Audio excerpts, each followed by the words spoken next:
दोस्तों ये वीडियो आप लोगों के लिए काफ़ी ज़्यादा इंपॉर्टेंट होने वाली है क्योंकि मैं आपको इस वीडियो में कुछ प्रैक्टिकल बातें बताने वाला हूं जो आपको गर्मियों के मौसम में स्लैब कास्टिंग करते समय ध्यान में रखनी है।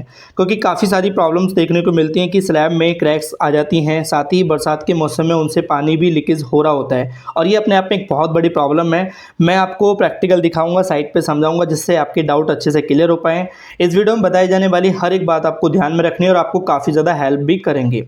ये बातें आपको ठेकेदार भी शायद नहीं बताएगा, इसलिए देखना ज़रूरी हो जाएगा। सबसे पहले मेरी जो बात आपको ध्यान में रखनी है, जब आप कोई भी स्लैब की सरिया बांधते हैं और जब आप एक दिन कास्टिंग करने से पहले आपको क्या करना है कि जो भी हमारी शटरिंग और सरिया होती है उसके बीच में एक गैप हमें रखना ज़रूरी होता है, यानी कि कवरिंग हमें देना होता है जिससे हमारा कंक्रीट जो है वो अच्छे से नीचे तक पहुँच पाए और उसके लिए हमें कवर ब्लॉक प्रोवाइड करना है। ये जो साइड पर आप देख रहे हैं, यहाँ पे आपको कवर ब्लॉक गिट्टी सी दिखाई दे रही होगी। ये कवर ब्लॉक हमारा स्लैब में 20 से 25 mm तक आपको देना है। इससे क्या है, हमें एक प्रॉपर कवरिंग मिलेगी। काफ़ी लोग क्या करते हैं कि कास्टिंग करते समय कवर ब्लॉक का यूज़ नहीं करते और यूजुअली क्या करते हैं, जब आप मान लीजिए साइट पे कास्टिंग हो रही है तो जो साइट पे काम करने वाले मिस्त्री हैं या कॉन्ट्रैक्टर हैं वो हाथ से ही स्लैब की सरिये को उठाते हैं। जैसे कि आप इस वीडियो में देख पाएंगे, यहाँ पर क्या हो रहा है कि एक मिस्त्री, ठेकेदार या जो भी कह लीजिए, यहाँ पे जो आपने कंक्रीट डाली हुई है हाथ से शटरिंग को सरिये को उठाया जाएगा और कवरिंग दी जाएगी। लेकिन इससे प्रॉब्लम क्या होती है कि हमें जो कवरिंग एक 20 से 25 mm उठानी होती है वो कहीं भी मेजरिंग नहीं हो रही है। यानी कि मान लीजिए कहीं कहीं ज़्यादा उठ रही है, 1 इंची भी हो सकती है, 2 इंची भी, और कहीं बहुत ना के बराबर भी हो सकती है। अगर सरिया चिपका रहेगा तो प्रॉब्लम होगी, हमें नीचे से क्रैक्स देखने को मिल सकती हैं, सरिया देखने को मिलेगा। या फिर मान लीजिए सरिया अगर ज़्यादा भी उठता है तो भी दिक्कत होगी। नेक्स्ट, अगर हम स्टेप पर बढ़ते हैं तो हमारे लिए एक मटेरियल का सही चुनाव करना बहुत ज़्यादा ज़रूरी होता है। और इसमें आप सीमेंट तो देखिए कोई भी यूज़ करें, लेकिन हाँ मैं कहूँगा कि जब आप सैंड यूज़ कर रहे होते हैं, सैंड का चुनाव कर रहे होते हैं, तो आपको ये ध्यान में रखना होता है कि जो आप सैंड यूज़ कर रहे हैं उसमें सिल्ट की मात्रा ना हो। अगर आप कोई सैंड यूज़ ऐसे ही कर रहे हैं जिसमें सिल्ट की मात्रा ज़्यादा है या सिल्ट है तो आपको स्लैब में क्रैक्स देखने को मिलेंगे। ये मैं वो रीज़न बता रहा हूँ जिससे क्रैक्स आती है, जिससे सीलन आती है, डैम्पनेस आती है, पानी नीचे गिरता है।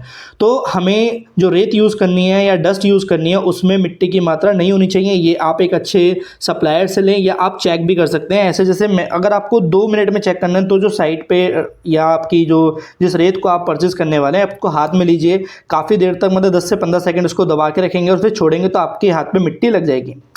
नेक्स्ट, अगर हम बात करें तो जो आपने सही सैंड भी ले ली, आपने कवर ब्लॉक भी दे दिए, लेकिन अब कास्टिंग की बारी आ रही है तो हमें जो कंक्रीट रेशियो होता है उसको भी ध्यान में रखना है। अगर आप कंक्रीट रेशियो सही तरीके से नहीं रखते हैं, वाटर सीमेंट रेशियो हमारा बढ़ जाता है तो हमें प्रॉब्लम देखने को मिल सकती है, वो भी एक क्रैक आने का रीज़न हो सकता है। यानी कि अगर मैं स्लैब कास्टिंग का एक रेशियो बताऊं तो आप M20 की तरफ जा सकते हैं। M20 क्या होता है? M20 में आपका 1 पार्ट सीमेंट होता है, 1.5 पार्ट हमारा सैंड होता है यानी कि रेत होती है, एंड 3 पार्ट हमारा एग्रीगेट होता है।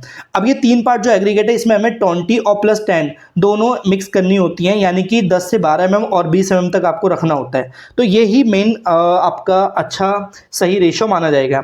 उसके चलते आप जब उसमें वाटर रख रहे हैं यानी कि पानी की मात्रा मिला रहे हैं तो वो भी आपको ज़्यादा नहीं रखनी। आप साइड पे यहाँ देख रहे होंगे कि यहाँ पे कास्टिंग हो रही है और आपको थोड़ा सा ऊपर जो है ब्लीडिंग दिखाई दे रही होगी। ब्लीडिंग क्या होती है कि जब आप कास्टिंग करते हैं, वाइब्रेटर यूज़ करते हैं तो उसके बाद ऊपर आपका पानी दिखाई देता है, नीचे वो सीमेंट और स्लरी दोनों मिक्स हो जाती है तो उस फॉर्म में। अब इससे होगा क्या कि जब गर्मियाँ होती हैं तो जो पानी होता है या जो सीमेंट हमारा एक जगह इकट्ठा हो जाता है, ऊपर ब्लीडिंग के तौर पे ठहर रहा होता है, तो वह इवोपरेट हो जाता है और इवोपरेट होने के बाद उस जगह पे क्रैक्स देखने को मिल सकती हैं और वहाँ पे हमारी सेग्रेशन की प्रॉब्लम हो जाती है।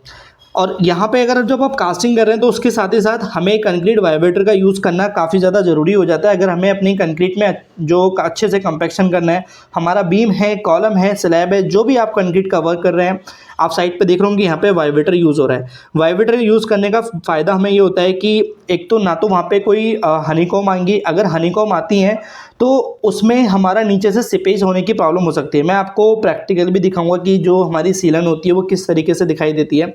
और वाइब्रेटर का यूज़ करना एक तो सही तरीके से आपको आना चाहिए।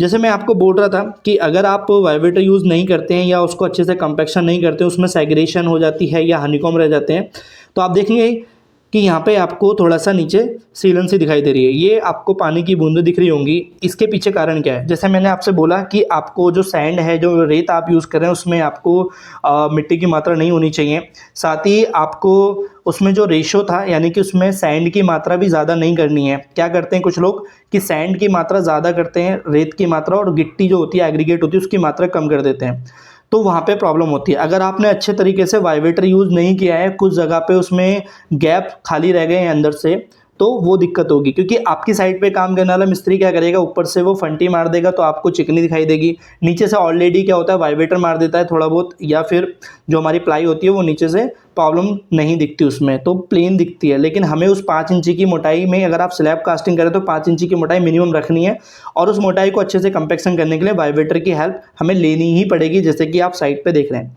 अभी एक मेन रीज़न बहुत आता है कि जब आप गर्मियों में छत डाल रहे होते हैं तो आपको दूसरे दिन या कुछ समय के बाद ही उसमें क्रैक्स दिखाई देती हैं, और ये प्रॉब्लम आपको जाड़ों में दिखाई नहीं देती।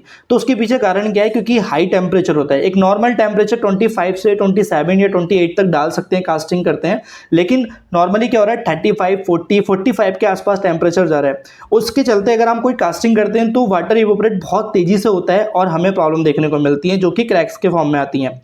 उससे बचने के लिए हम क्या कर सकते हैं कि जो इस तरह के जूट बैग आप वीडियो में देख रहे होंगे, इनकी हेल्प लेंगे। अगर इनको कैसे यूज़ करना है वो मैं आपको बताऊंगा। मान लीजिए कि आपने कुछ हिस्से में आपने कास्टिंग कर दी है, और कास्टिंग करने के बाद 1 घंटे बाद, आधे घंटे बाद आप इस तरीके से उन जूट बैग को अच्छे से बिछा देंगे और ऊपर से स्प्रिंकल की फॉर्म में पानी को तराई करेंगे। जैसे आप यहाँ देख रहे हैं, पानी की इस तरीके से तराई करने से हमें फ़ायदा ये होगा कि जो हमारी कंक्रीट में पानी है, मॉइस्चर है, वो एक इनिशियल सेटिंग तक मौजूद रहेगा।